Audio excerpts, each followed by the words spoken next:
Nandito ako ngayon dahil kinuha nila sa amin, sa ating lahat, higit sa lahat, sa akin, ang tatay ko. Noong March 11, 2025, nasaksihan ko ang pagkidnap at pag-abuso nila sa tatay ko.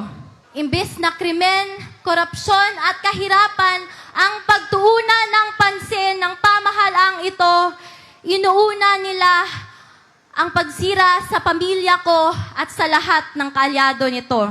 Pumili tayo ng matino at matapat sa paglilingkod kasi kung hindi, kawawa tayong lahat at ang mga susunod na henerasyon. Mahalagang magkaisa tayo sa araw ng eleksyon, May 12, 2025. Suportahan natin ang PDP laban sa notorious slate o mas kinikilalang Duterte.